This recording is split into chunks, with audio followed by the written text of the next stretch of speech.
अस्सलाम वालेकुम नाज़रीन। 24 फरवरी 2026 है और दिन है मंगल का। हामिद मीर साहब ने मरियम नवाज़ पे बिजलियां गिरा दी हैं।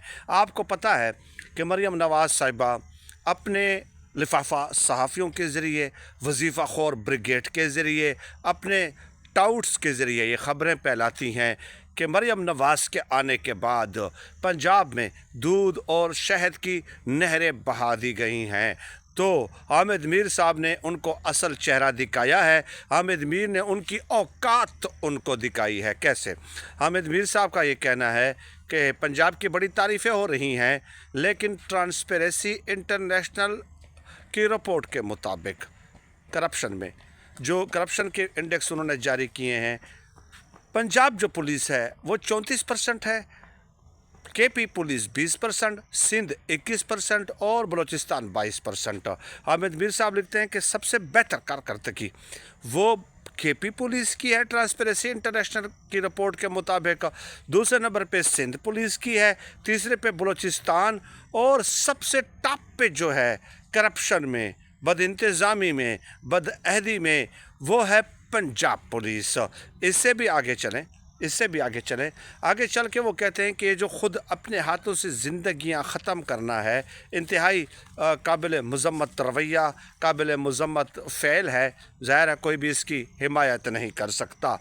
तो हामिद मीर साहब कहते हैं कि उसमें पंजाब में 80% है, अंदाज़ा लगाएं, पंजाब में 80% है। और इसके अलावा उसके बाद सबसे कम बलूचिस्तान में आ जाता है 1.7 और 3% जो है वो उसमें आ जाता है केपी में, और 14% सिंध में आ जाता है।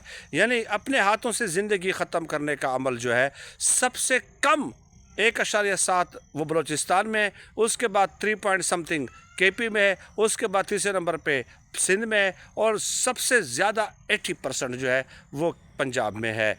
तो हामिद मीर साहब ने 2 अदाद शुमार पेश किए हैं। अब कहने वाले टाउट वो ये कहेंगे कि जनाब पंजाब में 80% इसलिए है कि पंजाब में तो आबादी भी तो ज़्यादा है ना। ज़ाहिर है कोई जवाज़ तो गणना होता है ना, अपने लिफाफे तो हलाल करने होते हैं ना। तो बात यह है कि देखिए 2-3 चीज़ें होती हैं। आबादी के लिहाज से अगर हम इसका तनासुब बनाएं तो ज़्यादा से ज़्यादा 55 से 60% होना चाहिए था। चलें हम आपकी आबादी की दलील को तस्लीम कर लेते हैं, 55 से 60% होना चाहिए था, लेकिन यहाँ पे तो 80% है। आबादी से भी कई गुना ज़्यादा है। ठीक है, एक बात तो ये हो गई। दूसरी बात ये कि देखिए बलूचिस्तान और केपी में हालात क्या है। रोज़ाना दहशतगर्दी के वाक़यात होते हैं, डेली होते हैं, बदअमनी उरूज पे है। और यहाँ पे एक तजर्बागाह, सुहेल अफरीदी जिस तरह फरमाते हैं कि तजर्बागाह बनाया हुआ है हमारे पुख्तनों को, तो यहाँ पे तो रोज़ाना बदअमनी के वाक़यात होते हैं। और हमें DGI SPR ने भी यही बताया था कि पंजाब में अमन अमान की सूरत हाल बहुत बेहतर है। हमें तो ये बताया था ना DGI SPR ने भी, और मरियम नवाज़ तो खैर कहती ही हैं।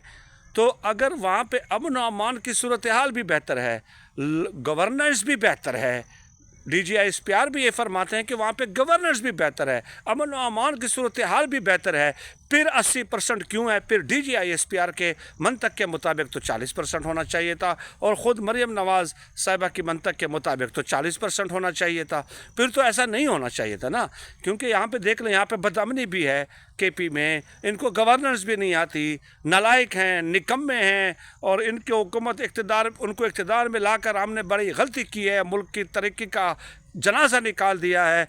तो फिर तो ये 70% से भी अबाव यहाँ पे ख़ुदकुशियों की शरह होनी चाहिए थी।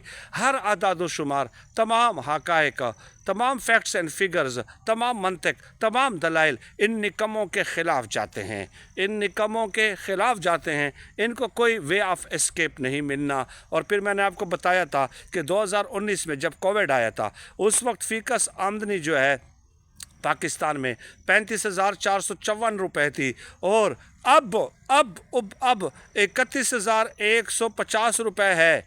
यानी फ़ीकस आमदन भी आपने इमरान खान साहब कोविड के बावजूद भी कितनी देते रहे हैं, और आप कि आप तो कह रहे हैं कि हमारे मुल्क में हालात और दूर दूर शहर की नहरें हमने बहा दी हैं, मईशत को ट्रैक पे ले आए हैं, उसके बावजूद भी आप फ़ीकस आमदन को आपने कम कर दिया है। और मैंने कल ही बताया था कि गुर्बत की शरह सबसे ज़्यादा 41% इंक्रीज़ हुई है पंजाब में, सबसे ज़्यादा 41% इंक्रीज़ हुई है पंजाब में। आई रिपीट, 41% रिपीट हुई है पंजाब में। ये उस पंजाब में जिसमें DGISPR साहब के बकौल गवर्नर स्टीक है, वहाँ पे ख़ुदकुशियाँ लोग ज़्यादा 80% जो ओवरऑल एक जो प्रोपोर्शन और तनासब आप निकालते हैं उसमें 80% जो है वो वहाँ पंजाब में होती हैं। और वहाँ पे 13-13 अरब रुपए के लग्जरी जहाज़ ख़रीदे जाते हैं। कौन सी चीज़ वहाँ पे उन्होंने दुरुस्त की है कि आप इस कदर पुरता इस जहाज़ ख़रीदने लगे हैं? बहुत शुक्रिया।